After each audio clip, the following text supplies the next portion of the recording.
Namo tassa bhagavato arahato samma sambuddhassa.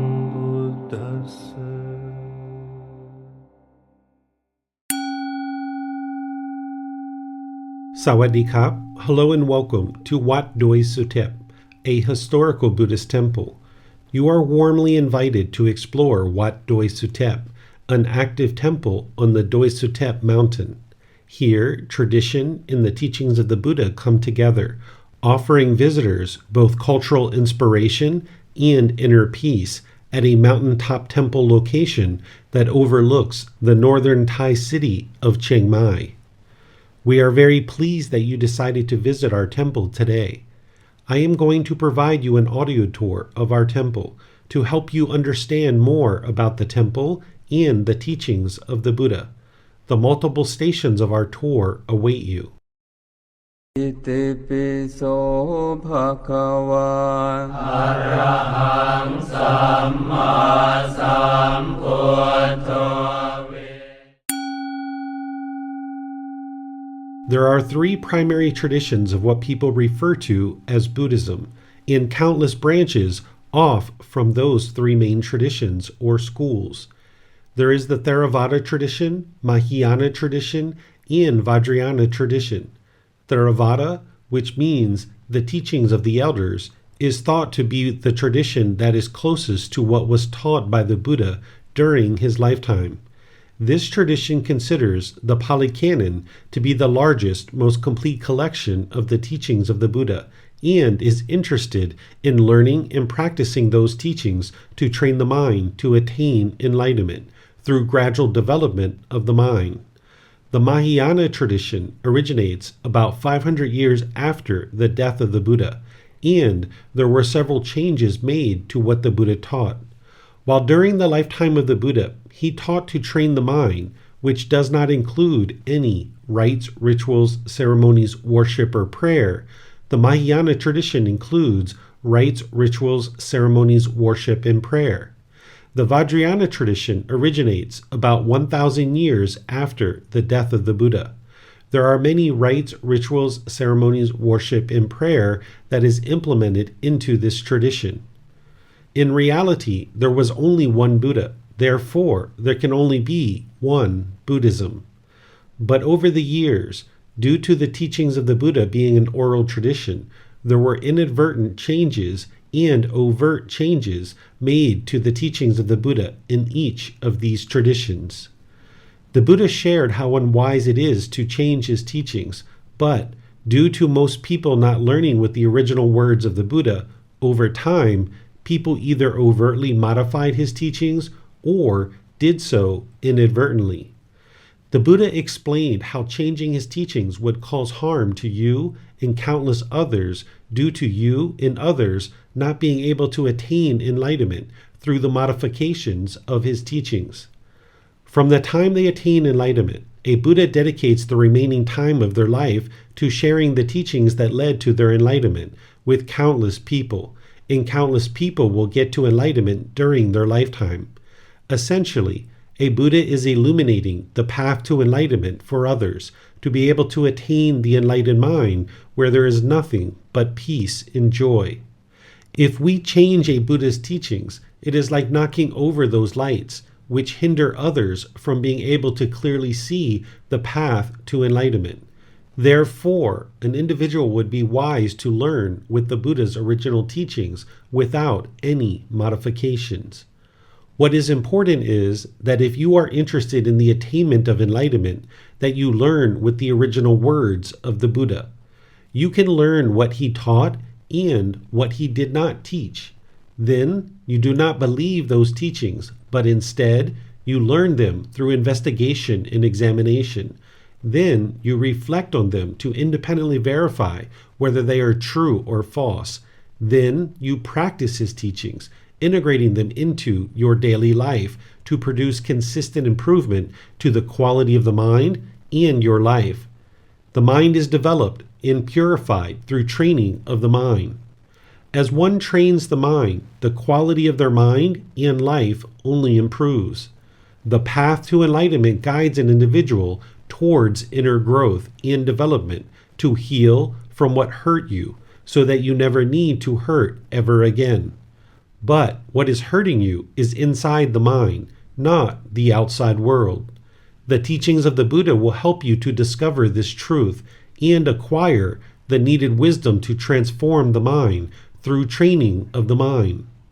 This temple, Wat Doi Suthep, is visited by countless people throughout the year. These tourists come from all over the world and have various things they have learned and are practicing that may or may not be the original teachings of the Buddha. The approach this temple has taken is they provide a little bit of everything that matches with all of these various traditions. So what you will find is that there are many things here at this temple that are not the original teachings of the Buddha. I will guide you in understanding what are and are not the teachings of the Buddha as we journey through this tour. Starting with what we see here in front of us, these bells. There is a tradition of teachings that thinks if you ring these bells to exactly the right frequency, that you will instantly experience enlightenment. The Buddha never taught this, and you would never be able to experience enlightenment through ringing bells.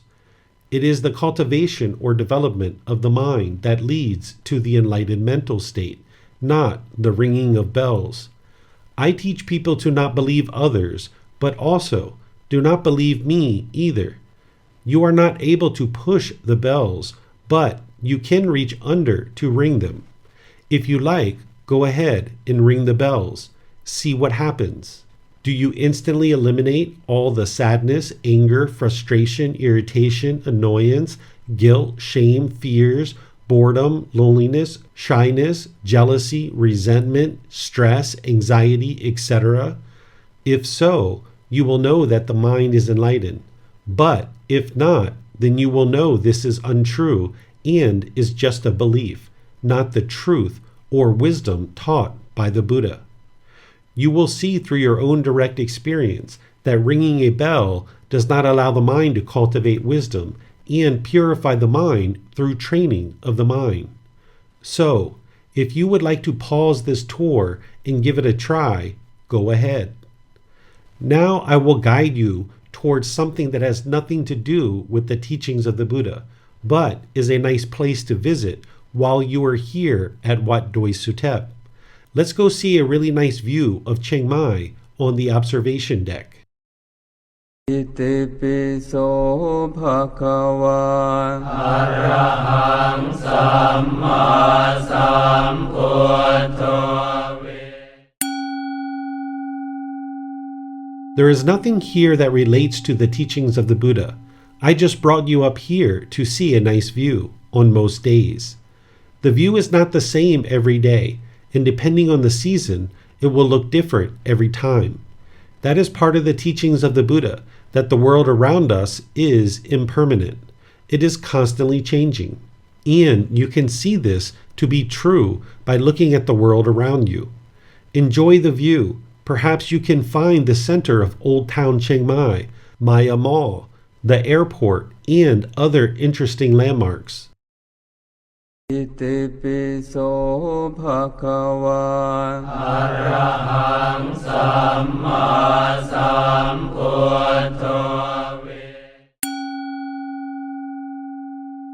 When you have learned the symbolism of Buddhist teachings, it is nice that when you come to a new temple, to step back and take a look around, to see what are you seeing and what do you understand about what you are seeing.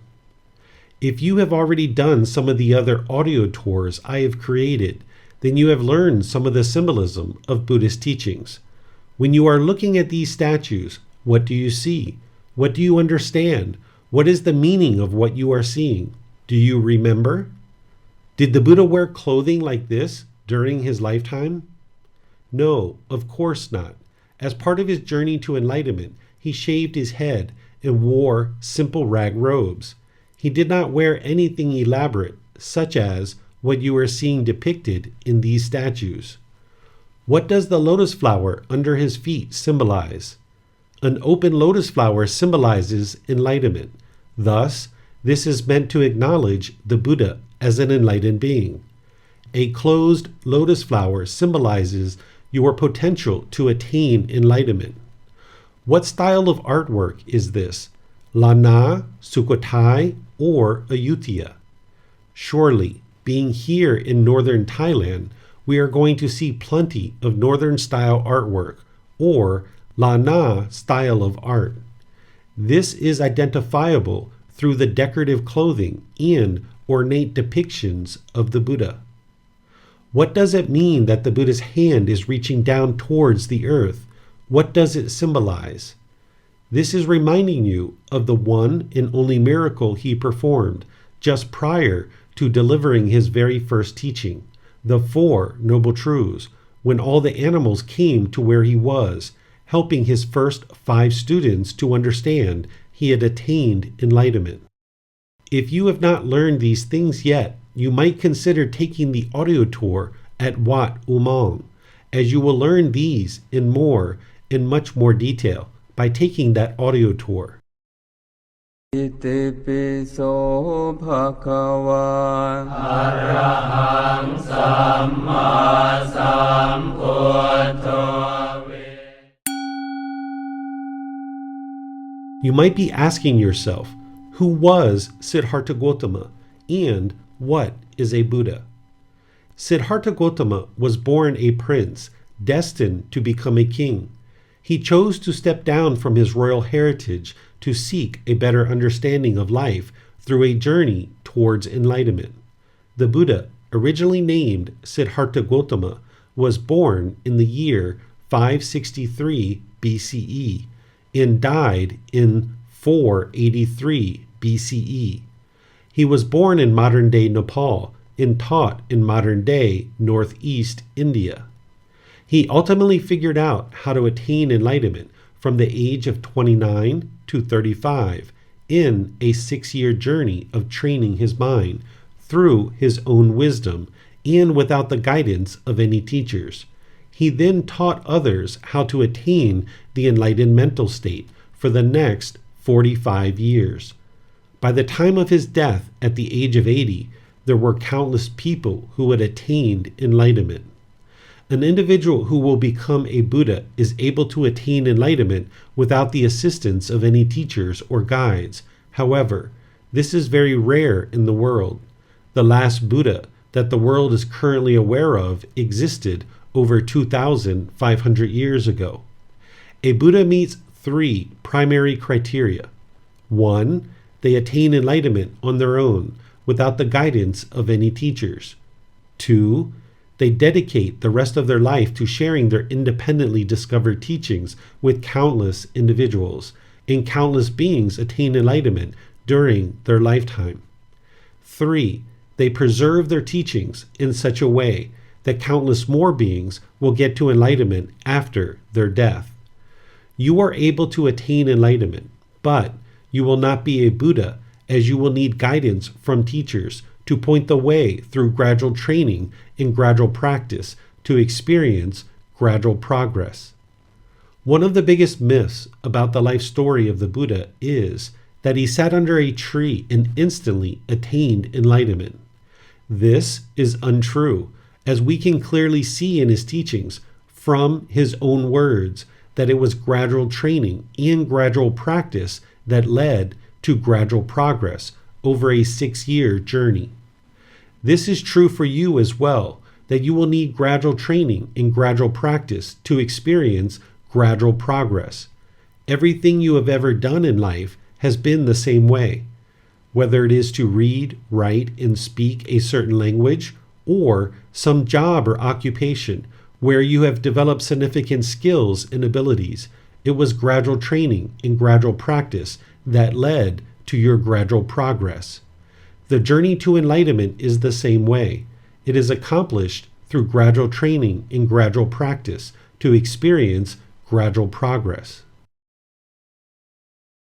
อิติปิโสภะคะวา อะระหังสัมมาสัมพุทโธ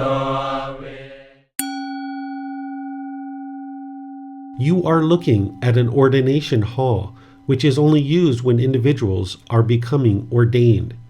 The only time you would enter into this building is if you are ordained in participating in the ordination of someone else, or if you were becoming ordained yourself. To become ordained, you would develop a relationship with the ordained practitioners at the temple where you are considering to ordain. Those individuals would need to get to know you, and you would need to get to know them. Because if you ordain, you will become a member of their community, and they would be assisting you in your growth and development on the path to enlightenment. There are typically 10 preceptors who are supporting you to become ordained. You, in the 10 preceptors, would enter into this building, and when you come out, you would be ordained. Then your preceptors would be available for you to reach out for support in your journey as an ordained practitioner. Ordaining is not necessarily a lifelong decision. It can be, but it is not required to be. A Buddhist temple is a community center, a learning center, a place to grow and evolve into a better human being. There are ordained practitioners who live at a temple, and there is the opportunity for household practitioners to attend temple events to learn, grow, and evolve through the events hosted at the temple. You might think of a temple like the womb of a woman. The womb of a woman is the very best place to grow into becoming a human being. The temple is similar in that it is the very best place to grow into becoming a better and better human being through inner growth and development, using the teachings of the Buddha as a guide. The womb of the temple environment and all that is offered at a temple is provided for by those of us that aspire for a place of learning and growth to exist in our community. Ordained practitioners live in the womb experiencing constant development, while household practitioners enter in and out of the womb on a daily basis to experience continued growth and development through their journey to an improved and better way of life. Another way to think of a temple and the vast network of temples throughout Thailand is like a self-funded mental health network. People can enter into a temple and find individuals who are available to assist you in learning, growing, and developing in your personal and professional life. While some may receive this type of assistance in their home country at a fee, there is no required or expected payment for assistance at a Buddhist temple. Members of the community who enter into the temple for guidance and assistance can support the temple through donations of time, effort, energy, and resources if they choose, but there is no requirement nor an expectation that support will be given. The temple is here to support you in your learning and growth, in your life journey, without any expectation of anything in return. Entering into the womb is to do so with an interest to learn, grow, and develop on the path to enlightenment, to attain enlightenment as taught by the Buddha. อิติปิโสภะคะวา อะระหังสัมมาสัมพุทโธ This is a very rare shrine. You do not see it at many temples. But since this temple has incorporated many different things into one place, they have a place to honor and respect traditional medicine practitioners. There is a tradition referred to in Thai as Lu Si. In India, this is pronounced as Ru Si. A Lu Si is a traditional medicine practitioner, and they oftentimes practice the teachings of the Buddha. Their thought is that through learning and practicing his teachings, it will help their medicine to be more potent. In reality, it is through training one's mind to be more focused and concentrated that they would then make wiser decisions to ensure they are more effective at providing a remedy for their patients. The tradition of the Lusi is said to have started during the lifetime of the Buddha, with his doctor being the first Lusi. In Thai, we refer to the doctor of the Buddha as Mo Shivo. In Pali, he is referred to as Javaka Komarabaka. This individual treated the Buddha during his lifetime for an ailment that needed medical attention.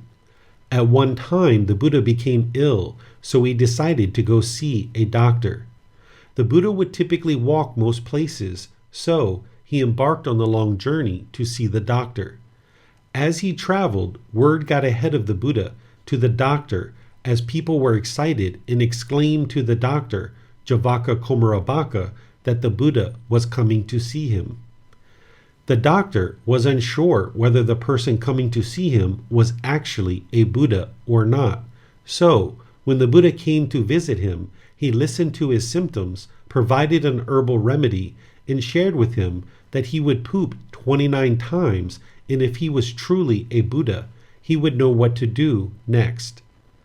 The Buddha, knowing he was a Buddha, and being appreciative for the medical care, accepted the herbal remedy, thanked the doctor, and left. He took the remedy, pooped 29 times, and figured out what to do next to heal himself. Not long after, the Buddha traveled back to the doctor to thank him for his great care and show his appreciation. The doctor asked him, what did he do to heal himself?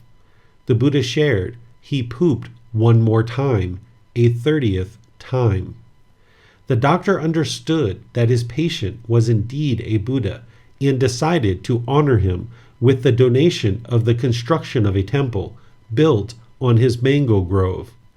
Dr. Javaka Komarabaka donated his land and had a temple built for the Buddha to share his teachings. If you would like to take your shoes off and go inside the main area of the temple, there is a wonderful mural around the walls that will help you to understand the life story of the Buddha. I will meet you inside and guide you in enjoying this artwork and learning his life story. This is a real highlight of this temple. If you enter through the doorway on the left, you will find the first station of the life story of the Buddha just inside to the left. Itipiso bhagava Arahang Samma Sambuddho. Before I share the life story of the Buddha, whenever you come into a new space, it is always nice to look around and see if you notice anything that is familiar to you. Do you notice any symbolism here that you are already familiar with? I will give you a hint. Look upwards. Do you see the wheel with 8 spokes? Do you know what this symbolizes? If not, I definitely recommend you do one of the audio tours that I share for either Wat Tong Yu or Wat Umong. Do you see the shape of the leaf on the eave of the building?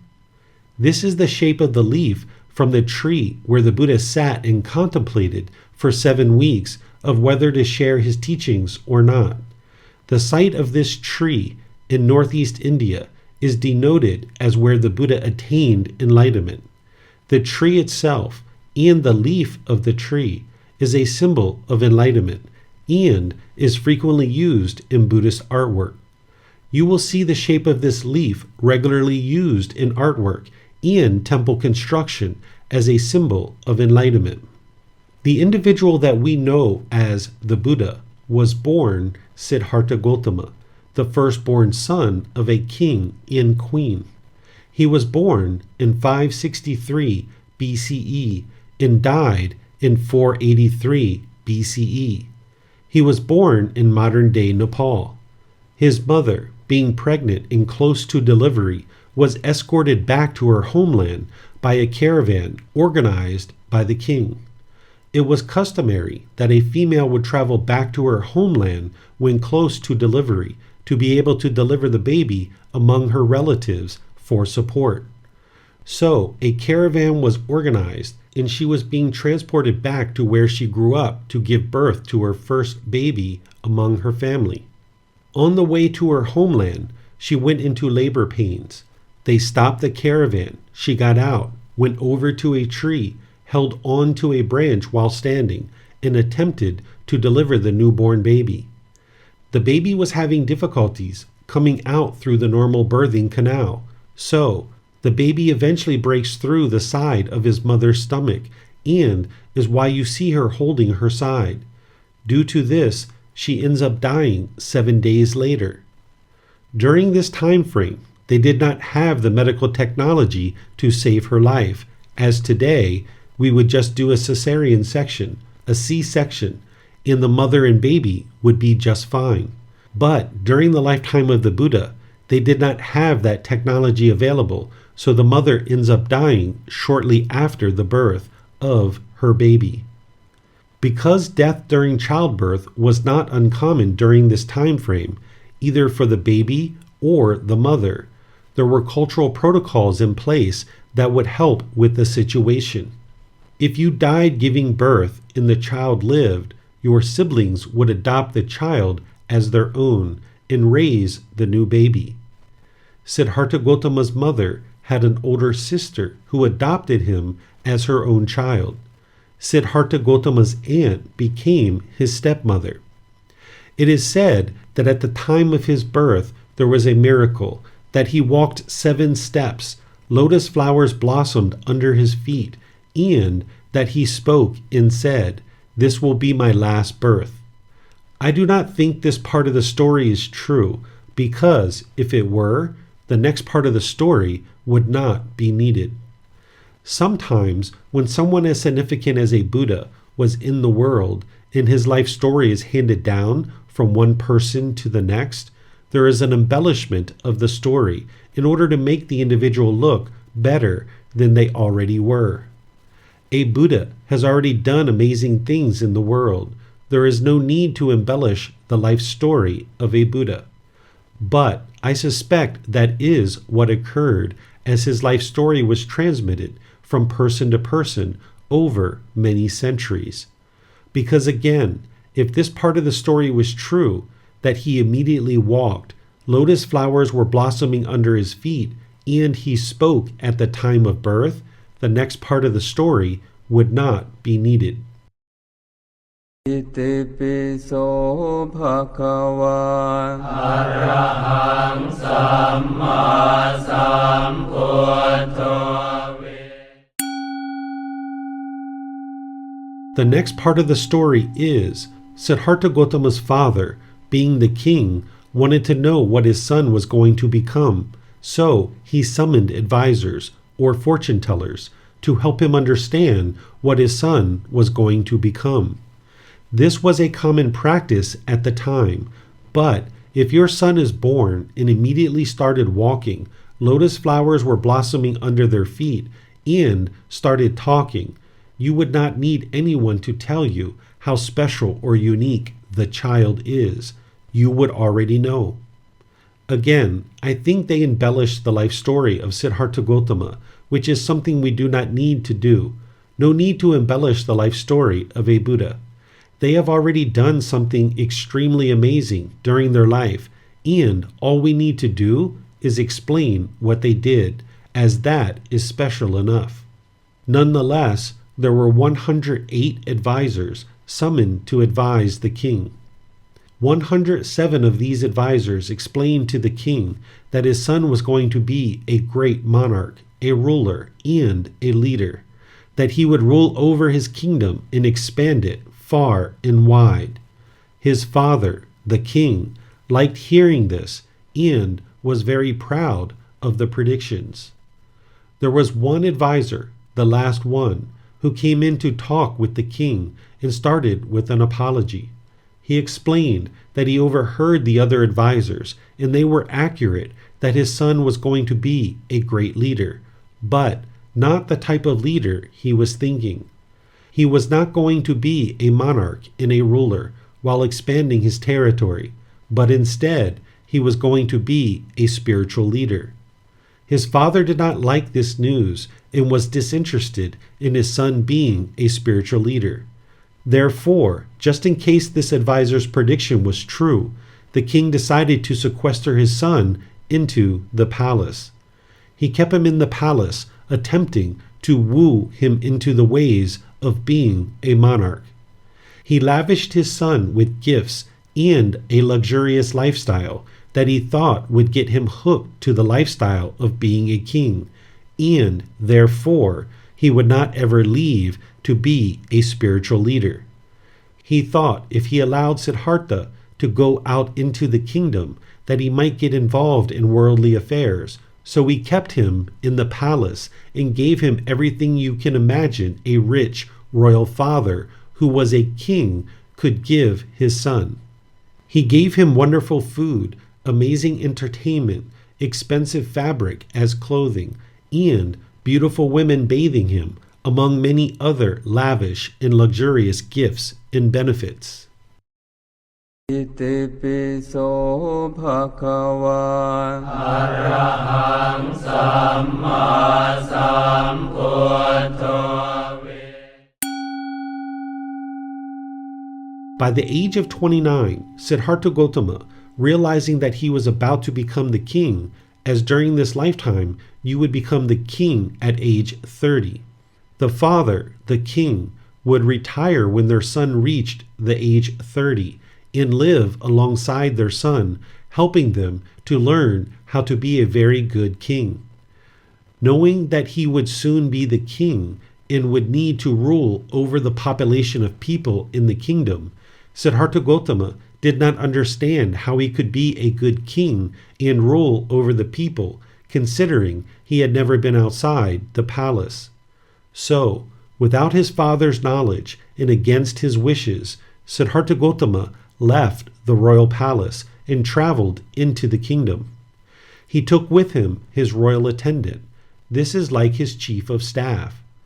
When outside the palace, he had what is referred to as the 4 observations. He observed an aging person, a sick person, a dead corpse, and a roaming ascetic. First, he saw an aging person. They were old and decrepit, having difficulties to even walk. The individual and the people around them were disgruntled.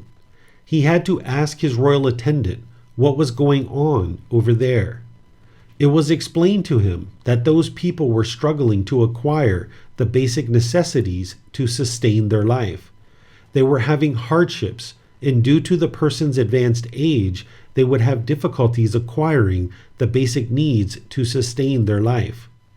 This had a real impact on the young Siddhartha Gautama, as he was living a life of luxury and had no idea that people lived in this way. If you grew up for 29 years in a royal palace, never seeing the outside world, you might think that everyone lived the same as you. But Siddhartha Gautama was confronted with this experience that people were struggling and having difficulties in the kingdom, something that was foreign to him. Second, Siddhartha Gautama observed a sickly person, an individual who was ill. There was also disgruntledness around this person, and he needed to turn to his royal attendant and ask him what was happening with this person. It was the same story, that due to his illness, him and his family would have difficulties sustaining their life. This also had an impact on the young prince. Third, he saw a dead corpse with a family grieving around the body. He needed to ask his royal attendant what was going on over there and why were those people having such sorrow. Again, it was a similar story that the family would have difficulties to sustain their life through not having easy access to the basic necessities to sustain their life. Then finally, he had the 4th observation. Fourth, Siddhartha Gautama saw a roaming ascetic meditating, and he needed to ask his royal attendant what that person was doing. It was explained to him That person was attempting to figure out why people experience sickness, aging, and death, why they are so discontent during that time frame, and how to escape it. Siddhartha Gautama decides that is what he was interested to do. He was no longer interested in being a king. Instead, he was interested in understanding why people experience these difficulties and struggles, and how to help them escape from those challenges. Siddhartha Gautama decided that he would go on a journey of discovery to understand sickness, aging, and death, its cause and its escape. He considered that the kingdom was full of misery and despair, and he was not interested in ruling over misery and despair. Instead, he was interested in doing something to help people out of that misery and the difficulties of life. อิติปิโสภะคะวา อะระหังสัมมาสัมพุทโธ Siddhartha Gautama returns to the palace at night when his wife and young son were sleeping. He was married and had a young infant son. He had decided he would leave the palace in the middle of the night, starting his journey to a better understanding of life and how to help people escape their misery. He did not understand his mind as much as he would later in life once he attained enlightenment, but he understood it enough that he felt if he had woken up his wife and young son to say goodbye, he would not be able to leave. He thought it would be too tough for him, and he might give up on his pursuit to help people out of misery and despair, so he leaves in the middle of the night. อิติปิโสภะคะวา อะระหังสัมมาสัมพุทโธ Siddhartha Gautama takes with him his royal attendant and his favorite horse. He departs out of the palace and embarks on a journey to attain enlightenment. This mural is depicting a being referred to by the Buddha as Mara, the evil one. This is a formless being who is only interested in causing calamity in the world. Some people refer to this being as the devil, Satan, or Lucifer. This is a real being that exists in the world, and it can influence an individual to do unwholesome things. Whether the individual does those things or not is a choice they are making. However, this being can attempt to influence unwise decision-making that leads to unwholesome results, unwholesome karma.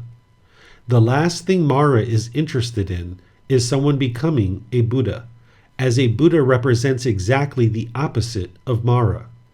Mara would like to influence nothing but unwholesome things to occur in the world, but a Buddha would like to create wholesomeness in the world through guiding individuals to purify the mind to attain enlightenment.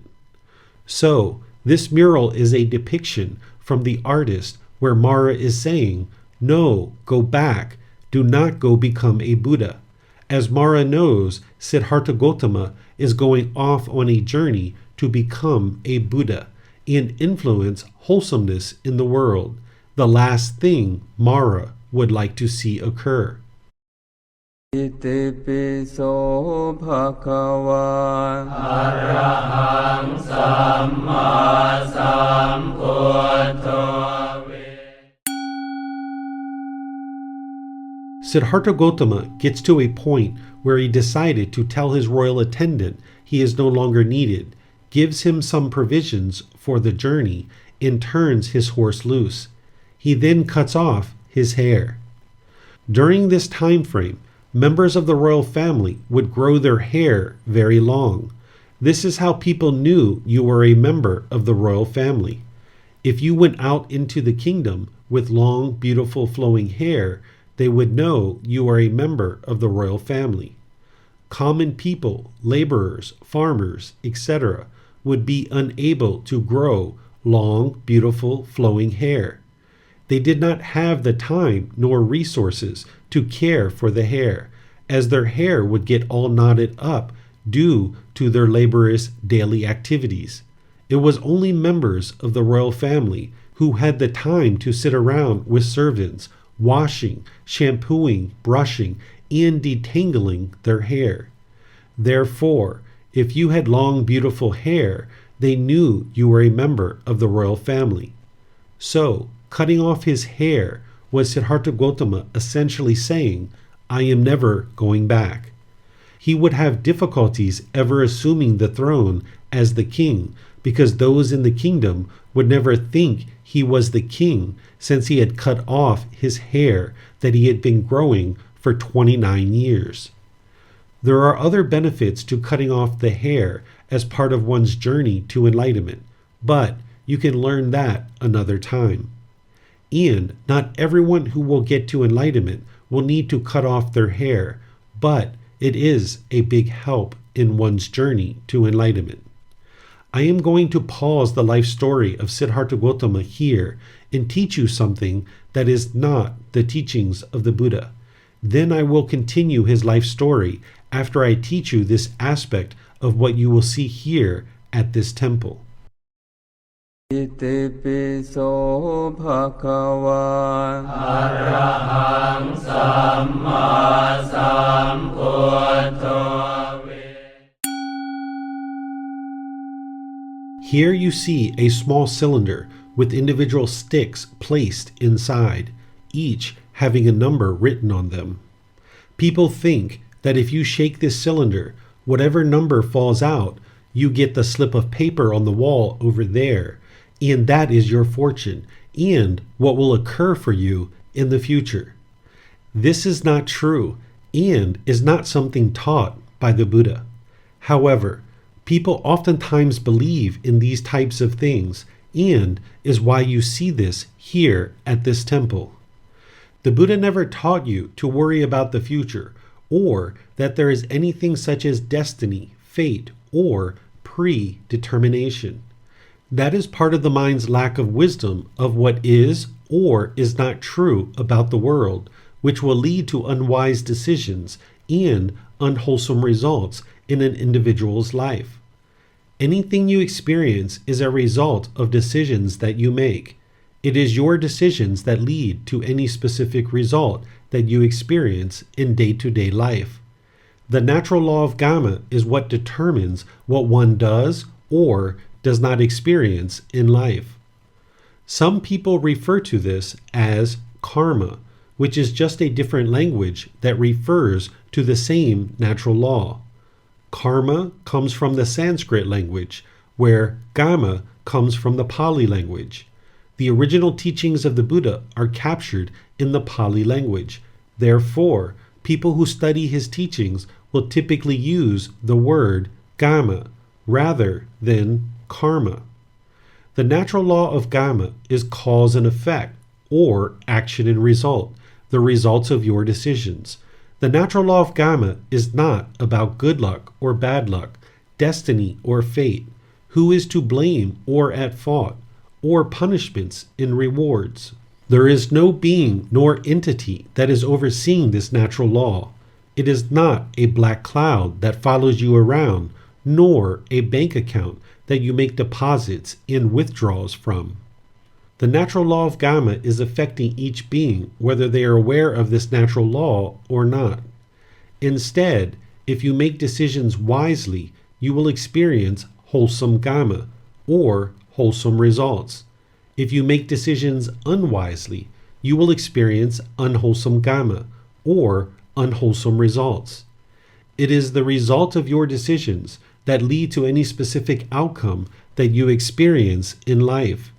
And when you lack wisdom of this natural law, you will tend to make unwise decisions, experiencing unwholesome dhamma, unwholesome results.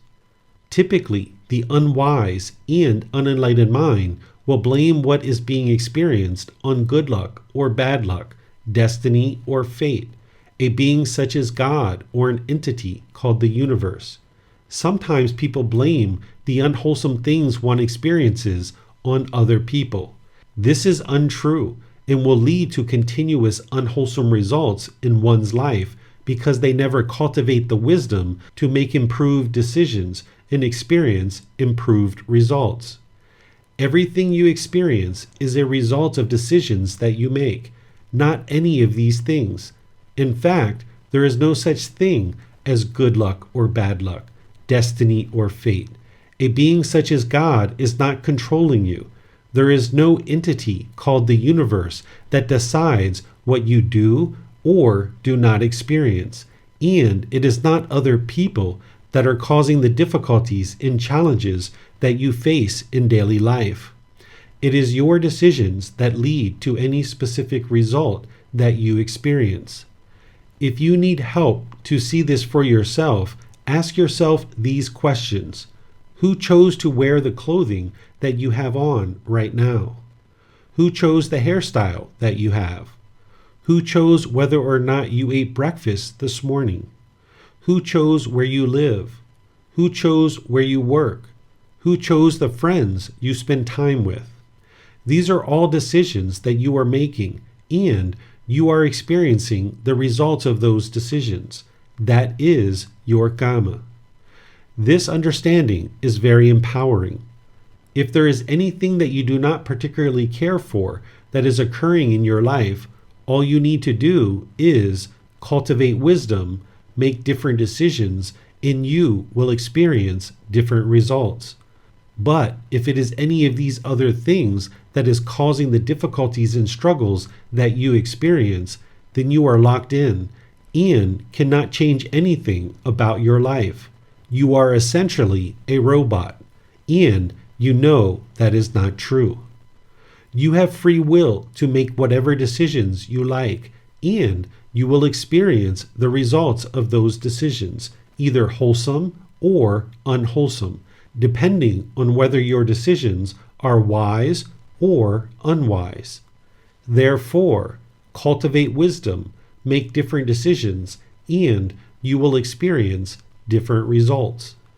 The idea of good luck or bad luck, destiny or fate, God or an entity called the universe controlling what you experience, or that it is other people who determine what you experience is just part of the mind's unknowing of true reality that it holds on to due to its lack of wisdom of the natural law of karma.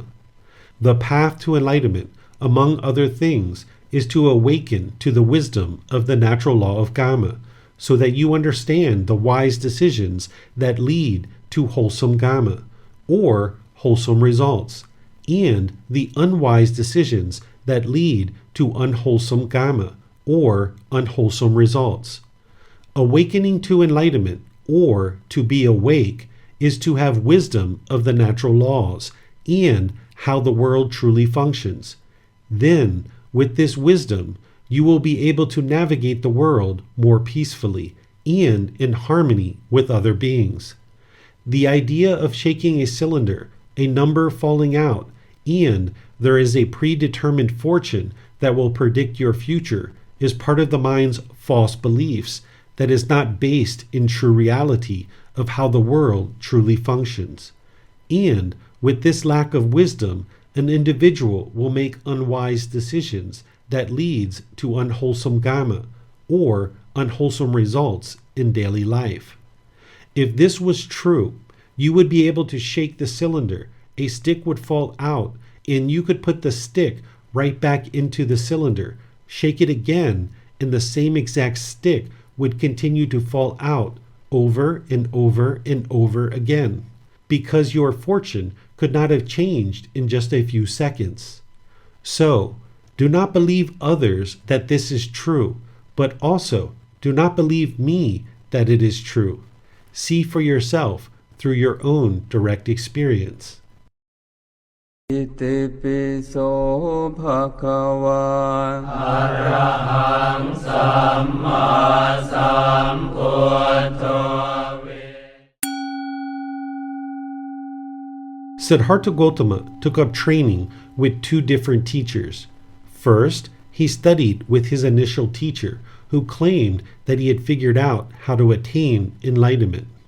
This teacher taught Siddhartha Gautama to hang himself upside down from trees, lay on beds of nails, pierce the body with metal implements, and to starve himself. The thought was that if you could cause enough pain to the physical body through disparaging the body, and the mind could overcome that pain, an individual would experience enlightenment. Siddhartha Gautama trained with this teacher for 1 year. At the end of the year of training, the teacher declared that Siddhartha Gautama had learned everything he had to teach him. He had mastered his teachings. Siddhartha Gautama observed his mind was not any more peaceful at the end of this training than when he was in the palace. Therefore, he decided to seek out a different teacher. Siddhartha Gautama studied with a different teacher for the next 1 year, who also claimed he knew how to attain enlightenment. This teacher was essentially teaching him the exact same things. He hung himself upside down from trees, laid on beds of nails, pierced the body with metal implements, and starved himself. At the end of 1 year of training, this teacher also stated that Siddhartha Gautama had mastered his teachings. But Siddhartha did not see improvement to the condition of his mind. His mind still was not any more peaceful than when he lived in the royal palace. Frustrated with the entire thing, he thought he had wasted 2 years of his life. He decided to venture off on his own into the forest. While in the forest, the only things he knew how to do were the same things he learned from those first 2 teachers. He continued to disparage the physical body, thinking that is what would produce enlightenment. He took this so far that he was only eating 1 grain of rice per day. He had become skin and bones on death's doorstep. He was sitting on the edge of the forest, meditating, when a mother and her young daughter walked by, seeing he was only skin and bones, and close to death. They pleaded with him to eat some rice, and he reluctantly accepts their offering of rice. In that moment, he has the realization of the middle way. He realized that when he was in the royal palace, he was living a life of luxury, with everything you can imagine available to him. But when he left the royal palace, he swung all the way to the other side, where he was disparaging the physical body, only eating 1 grain of rice per day. He realized that there was a middle way, that he needed to do things in moderation. He started eating and focused on training of the mind, rather than disparaging the physical body. From this point forward, his training accelerates, where he discovers training and the teachings that are needed to attain enlightenment. Over the next 4 years, a total of 6 years, he figures out how to attain enlightenment. He knows he attained enlightenment because his mind was completely peaceful, calm, serene, and content with joy. He no longer experiences any discontent feelings. All the sadness, anger, frustration, irritation, annoyance, guilt, shame, fears, boredom, loneliness, shyness, jealousy, resentment, stress, anxiety, etc., had been completely eliminated from the mind through gradual training and gradual practice to experience gradual progress. He knew his teachings were radically different than anything anyone was sharing at the time. Others were focused on disparaging the physical body, while his teachings centered on purification of the mind through training of the mind. He was unsure of whether to share his teachings with others or not, so he hangs out at a Bodhi tree in northeast India for 7 weeks, contemplating on whether to share his teachings or not. Again, I'm going to pause the life story of Siddhartha Gautama to teach you something that is not the teachings of the Buddha. I will meet you inside the little area just over there where you will find a large statue of the Buddha.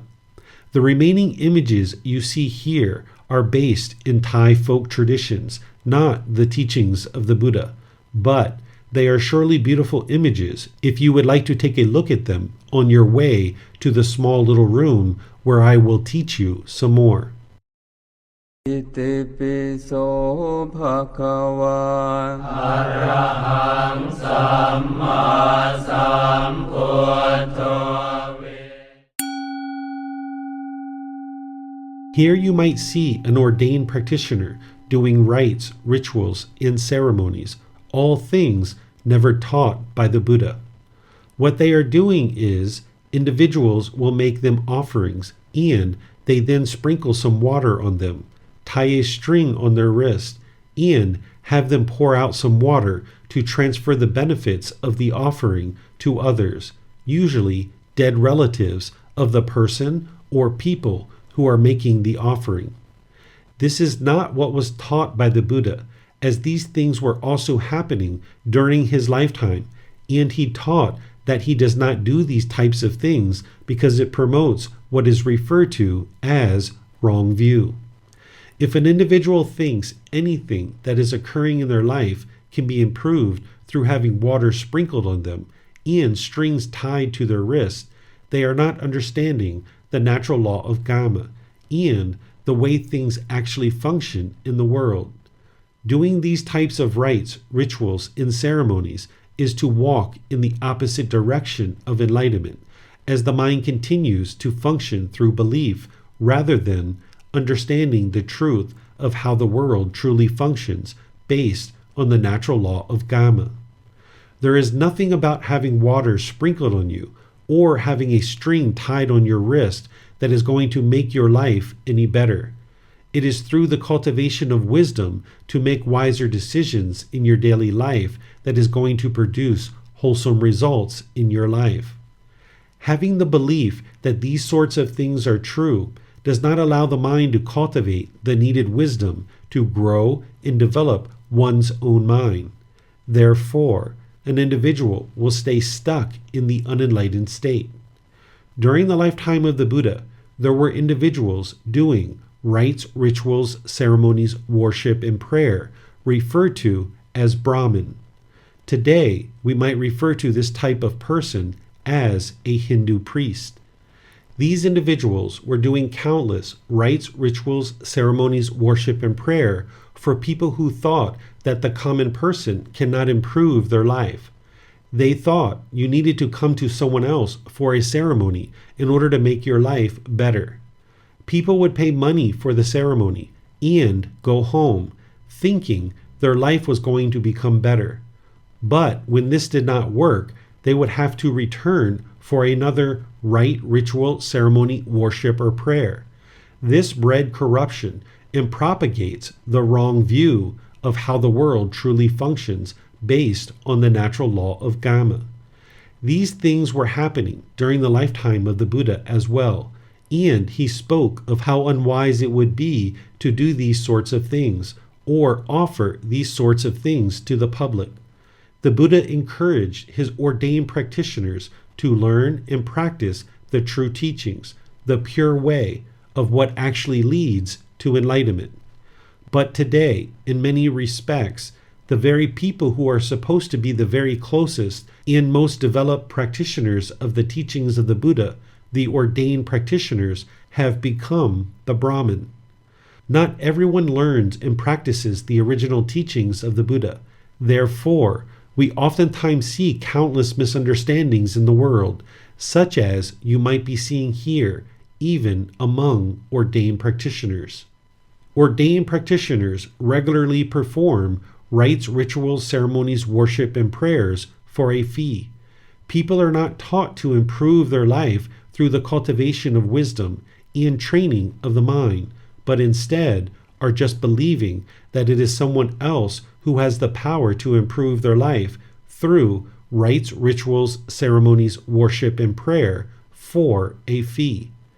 This is not how one would attain enlightenment, but instead the mind continues to stay stuck in its misunderstandings and lack of wisdom. There are no beliefs in the teachings of the Buddha, nor any rites, rituals, ceremonies, worship, or prayers. Whenever you are seeing these things associated with the teachings of the Buddha, you can know that these people have misunderstood the teachings of the Buddha.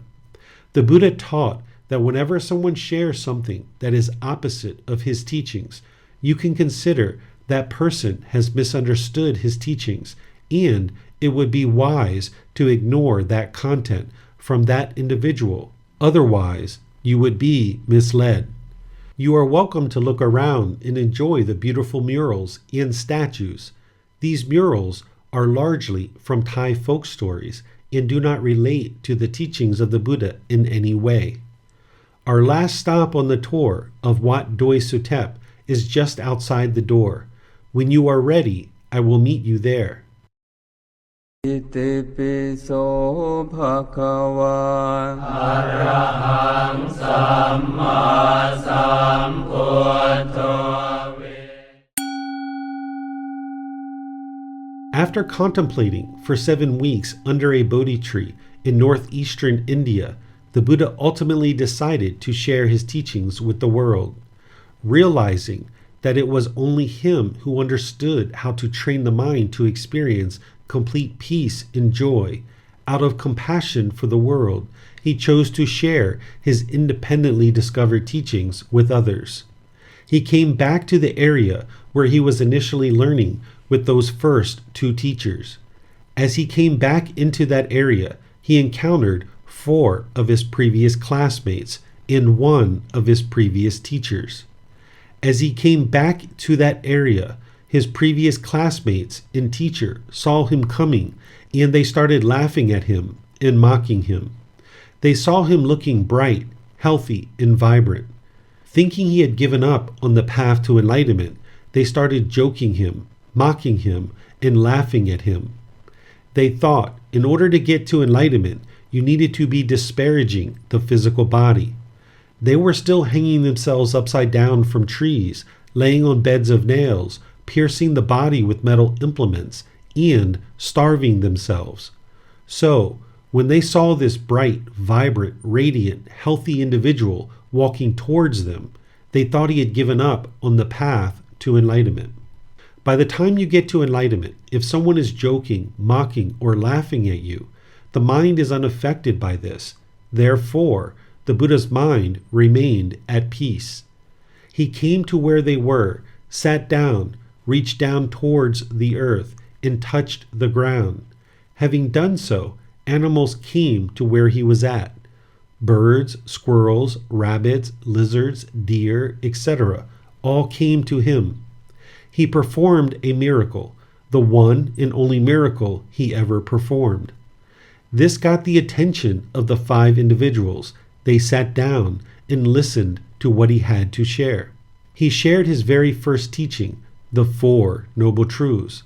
In 4 simple statements, he explained the problem in the unenlightened mind, the cause of the problem, the elimination of the problem, and the way leading to the complete solution to the problem.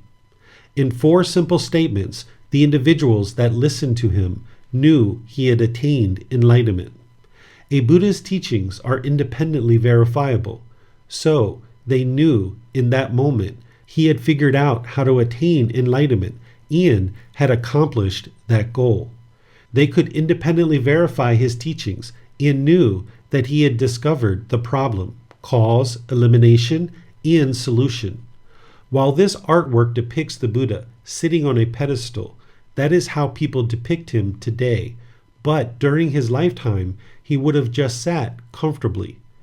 A Buddha is not going to put themselves above others as they see themselves as being equal to everyone, not above nor below others. Whenever you see artwork depicting the Buddha teaching 5 individual students, this is depicting his very first teaching of the 4 Noble Truths. Sometimes the artist will depict one of the first 5 students with gray hair, representing his previous teacher. This artwork does not show that aspect of his life story. However, you might see that in other artwork. If you would like to learn what the Buddha discovered as the path to enlightenment, starting with the 4 Noble Truths, I invite you to join into one of our learning events where you can independently verify what the Buddha discovered and progress towards enlightenment through training of the mind. อิติปิโสภะคะวะ อะระหังสัมมาสัมพุทโธ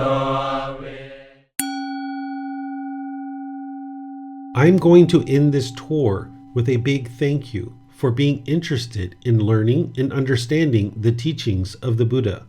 It was a pleasure to share these teachings with you and provide you this tour of Wat Doi Suthep. There are many other aspects of this temple that I did not share with you, so you might decide to look around and explore on your own. However, this tour encompasses all the major areas of the temple. I like to end each time I share the teachings of the Buddha with students with a thank you, because by your learning, reflecting on, and practicing the teachings of the Buddha, this is the most beneficial thing you could ever do for yourself, those close to you, and all of humanity. Because as you become a more loving, kind, warm, and gentle individual who lives in peace and without harming others, this is helping you, those close to you, and all of humanity. So, thank you for your contribution to learning, growing, and developing into a better human being who is choosing to not cause harm to others. When individuals come to a temple, they sometimes choose to offer support through sharing their time, effort, energy, or resources. The Buddha taught the practice of generosity, giving and sharing, without any expectation of anything in return, in order to train the mind to let go. It is the mind holding on, craving and clinging, wanting and expecting, that is causing the mind to experience discontent feelings such as sadness, anger, frustration, irritation, annoyance, guilt, shame, fears, boredom, loneliness, shyness, jealousy, resentment, stress, anxiety, etc. It is through training the mind to let go that one can completely eliminate 100% of all discontent feelings. The Buddha taught meditation and several other techniques to train the mind to let go. Giving and sharing one's time, effort, energy, and resources to help others without any expectation of anything in return helps train the mind to let go, thus working to eliminate one's discontent feelings. In addition, by supporting a temple, you are supporting the ability for people to gain access to the teachings of the Buddha, receiving assistance and guidance in developing a better life. If you have offered your support to our temple or me in any way, we sincerely appreciate your kindness and generosity. Your support helps us to help you and many others around the world. If you would like to join us for classes to learn more, either in person or online, you are welcome to attend any of our classes, courses, or retreats at no cost. You will find our events calendar by scanning the QR code or by visiting the website buddhadailywisdom.com. You can learn here in Thailand, in other parts of the world where I teach, or through the live stream of our events. No matter where you are in the world, if you have an internet connection, you are able to learn the teachings of the Buddha and the better way of life he taught. We sincerely appreciate your visit to Thailand and Wat Doi Suthep. I wish you a meaningful and joyful day in Chiang Mai as you explore all that it has to offer. Take care and be well, and may you discover the peace and joy of the enlightened mind.